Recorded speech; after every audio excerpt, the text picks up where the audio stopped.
வணக்கம் நண்பர்களே, நான் உங்கள் தமிழ் மைந்தன். அனைவருக்கும் இனிய ஆங்கில புத்தாண்டு.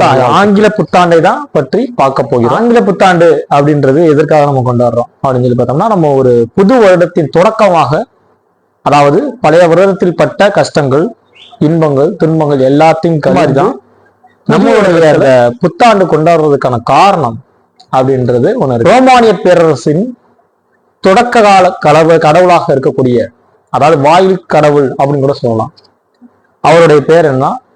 ஜான்சி. அந்த ஜான்சியோட பெயரை வைத்துதான் முதல் மாதமாக இருக்கக்கூடிய ஜனவரி மாதத்தை பெயராகவும் வச்சாங்க. உலக நாடுகள் ஏற்றுக்கொள்ளக்கூடிய ஒரு விஷயம் இருக்கு. அது ஒரே விஷயம் என்னன்னா, நம்மளோட காலண்டர், நாட்காட்டி அன்கோரியட் அப்படின்றவரை முதலாக என்ன பண்றாருன்னா, அந்த காலண்டரை 1582 வருடம் கண்டுபிடிச்சாங்க.